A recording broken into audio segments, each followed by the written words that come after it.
Welcome to the new Netflix movie reviews. It's basically like the Netflix reviews I did before, but it's new. It's a reboot. So yeah, I'm gonna try to format these Netflix movie reviews differently from now on. I'm gonna try to do 5 movies, make it one video, and yeah, let's get into some Netflix movies.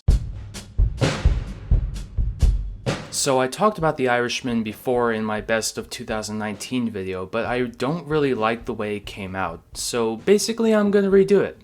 I'm gonna redo my whole review of that movie. I thought The Irishman was overall fantastic. When I first heard that Scorsese was gonna make this with Netflix, I was a little confused because I really didn't see Scorsese as a director who would make a movie with a streaming service. But it turns out that Netflix actually gave Scorsese complete creative control and as much money as he needed to make the movie, which was well over $100 million.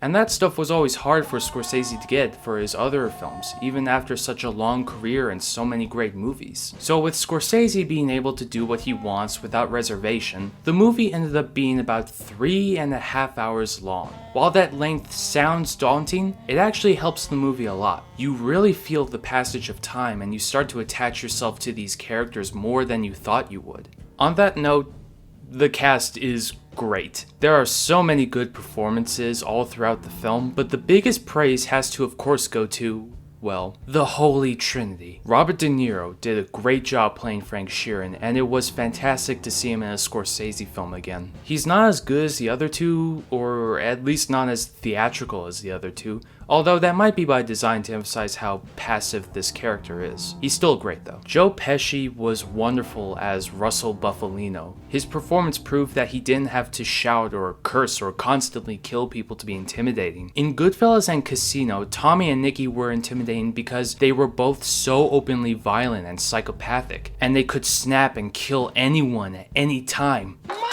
But in Irishman, Russell is intimidating because of the fact that he's such a calm guy with so many dangerous connections. And it made him unpredictable in a way. He can have a nice conversation with you one day and then send someone to kill you the next. Great performances by De Niro and Pesci. But my absolute favorite actor in the film is Al Pacino, playing Jimmy Hoffa. You dumb motherfuckers! Before there was Michael Shannon. Before there was Nicolas Cage. Before there was Tim Curry. There was Al Pacino. Damn it! He is such a theatrical actor, and at times it's a bit over the top, but it makes him the most entertaining character in the whole film. And it's not like he's a caricature either. He goes through things and he deals with his conflicts very seriously. It's just that he's a larger-than-life character. You always charge a guy with a gun.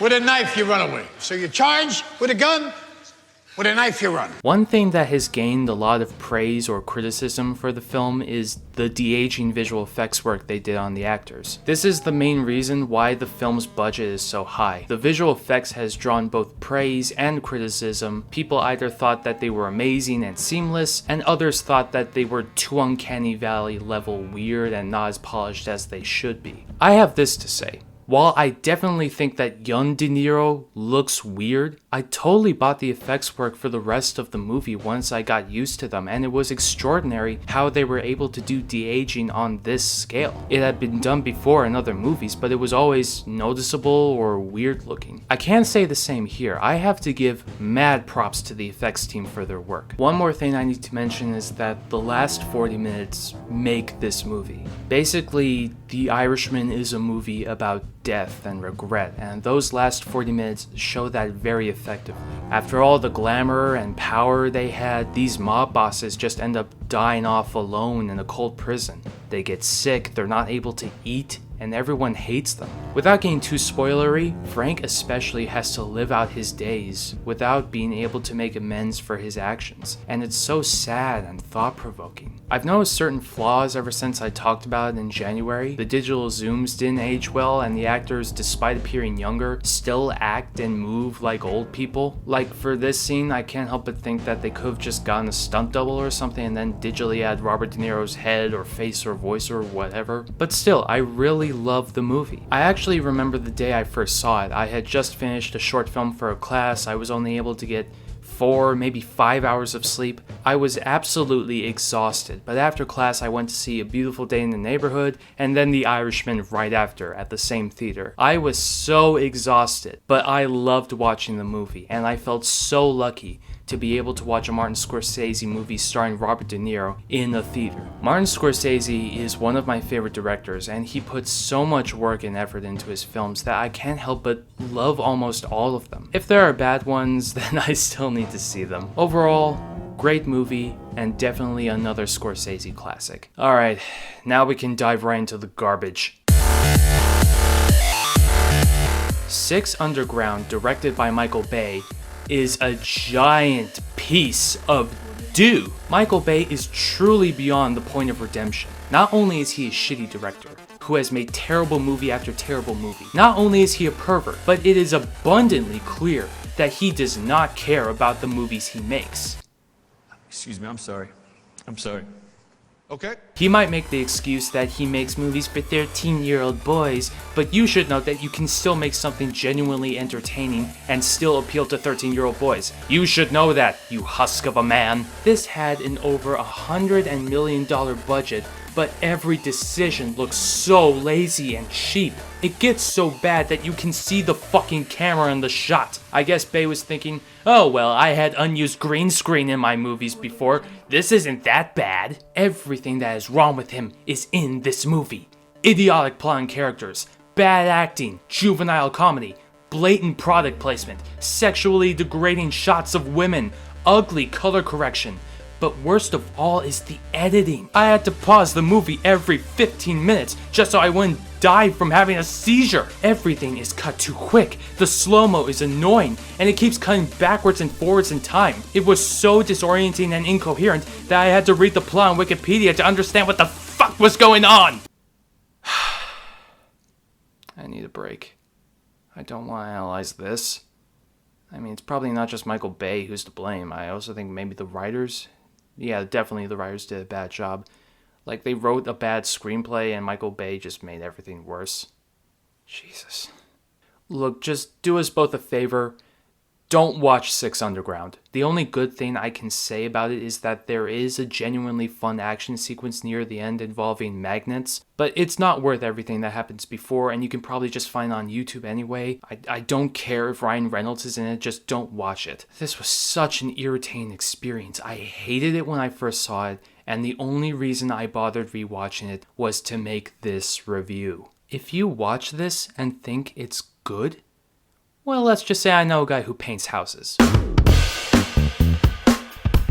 Spenser Confidential. Oh god, a Mark Wahlberg action movie. Not to offend Mark Wahlberg, I like him in a lot of things, but if it's a Mark Wahlberg action movie or a Mark Wahlberg comedy for that matter, then chances are that it's a piece of shit. This movie is another collaboration between Wahlberg and director Peter Berg, and they actually made quite a few movies together. Problem is that Wahlberg started to become emotionally overwhelmed by the heavy dramatic subject matter, especially with Patriots Day, so they just started making action films. They made this thing called Mild 22, which I did not see, and having now seen Spenser Confidential, I do not think I want to see it. The worst part about this movie is that it feels dated by about 3 to 5 years. It reminded me a lot of The Equalizer 2, which is a movie I disliked for a multitude of reasons, the biggest one being the jarring tonal shifts. The same thing happens in this movie. There's a bit in the movie where there are these seriously messed up flashbacks where innocent people are getting murdered or they're getting screwed over, but then the next bit will just be some stupid gag where Mark Wahlberg is fighting a dog or whatever. Another part from Equalizer 2 that is in this is the now cliche surprise villain. This will count as spoilers, but I feel absolutely no guilt for spoiling this obvious twist. Turns out that Spencer's old colleague is the main bad guy, and it's so obvious that it's him because A, it's a pretty prolific actor who's playing him, and B, the character is written in a way where he's written into the first act enough to be established as important, but he's not present enough to be established as a good guy. All of the characters are one note. They don't seem to go through an arc, especially Spencer, who's just the same from beginning to end. The movie has absolutely no style. The comedy didn't work at all. The action is pretty lazy, and for some reason, Post Malone is in the movie, which is distracting as hell. You're probably thinking that I'm sounding too negative, and you'll want to know if there's anything in the movie that I actually liked. Well, there is, but it's not what you think. You see, the thing I liked most about the movie is the fact that there's a cute beagle in it, and I liked watching it every time it showed up, just because I like cute dogs, and I myself have a cute beagle. As for the rest of the movie, I can't say that I like a lot about it. I can say that I respect the people who made this movie just for the fact that they made a movie, but beyond that, there's nothing that I can talk about nicely, other than the beagle, which is so cute that it's enough for me to like this more than Doolittle. Then we got Extraction, another action movie, starring Thor. It was produced by the Russo brothers who directed Infinity War and Endgame. Oh wait, this is like that other movie they did with Chadwick Boseman, isn't it? Are they just gonna make movies starring all the people they worked with on Avengers for the rest of their lives? If so, that's actually pretty cool. Six Underground and Spenser Confidential both pale in comparison to the action sequences in Extraction. This is probably because the director is a former stuntman, or is still a stuntman, I don't know, and he understands what makes good action. There's this really well done 12-minute sequence that's edited to look like one take. Overall, the action is pretty solid. I enjoyed the fact that it was set in an exotic location, and Chris Hemsworth does a good job acting, so did this guy. Of course, this is where the problems come in. While I will say that the movie's worth watching for the action, the writing and the story is really not bad, but just cliche. It's basically like Sicario Day of the Soldado, and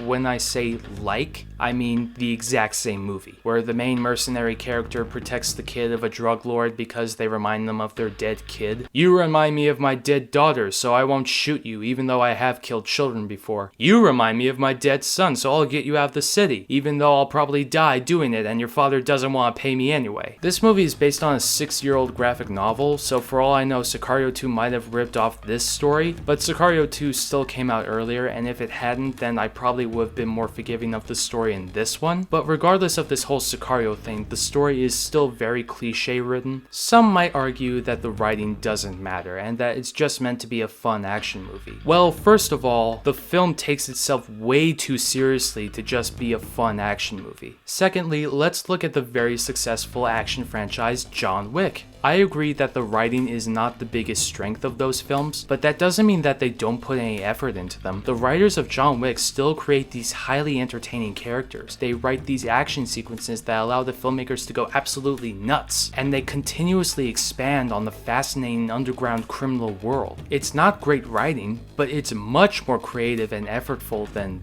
this. Overall, Extraction isn't a bad action movie like the last two, it's just an average one. If you want to watch it, then go watch it. Okay, I'm done with action movies. Last one. Finally, we have The Half of It, a teen romance. Okay. Netflix has been releasing a lot of teen romance movies in the last few years. They have Sierra Burgess, which sucks, and then there are others like Tall Girl, Kissing Booth.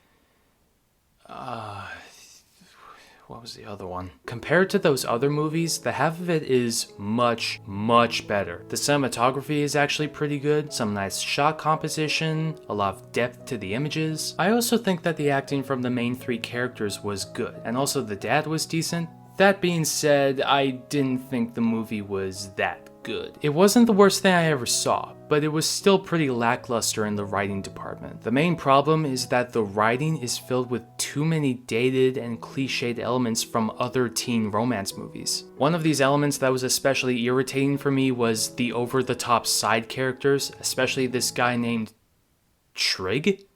Who the fuck names their kid Trig? I know they're supposed to be douchebags, but I don't think that douchebags act like cartoon characters. Unless they're the Paul brothers. I mean, with these guys it makes sense because I think they're supposed to be racist, but it doesn't work with the other people. There's also texts that show up on screen. You know, that thing that got old like 3 years ago? You might have also noticed that the characters, despite being high schoolers, are all played by people in their 20s. Sometimes they look the part, but other times you just can't buy them in the role. Also, there's a religious subtext to the film that deals with homosexual love and faith and being friends with people who are homosexual, and it is kind of interesting, but it's done like halfway, and it doesn't lead the characters anywhere except for this one. It just doesn't feel as heavy as the movie wants it to be. Finally, and please note this, in real life, no teens take the time to analyze the concept of love with each other. Still, there are quite a few good things about it. Movies like Sierra Burgess are bad because the characters are unlikable and it takes place in a world that operates in a way that doesn't fit the description of reality. And for the most part, half of it isn't like that.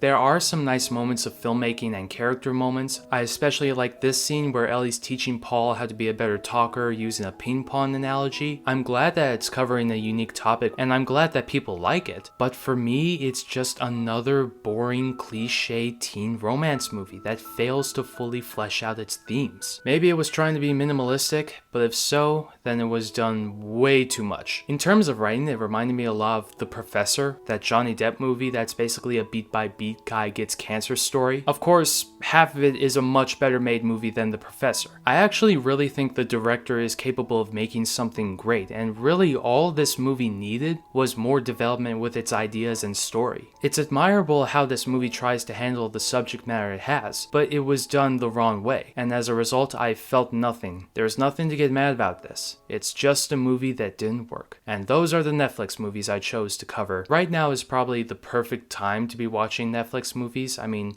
what else are you honestly going to go see? You want a letter about love? I'll write you a letter about love. How do you do that?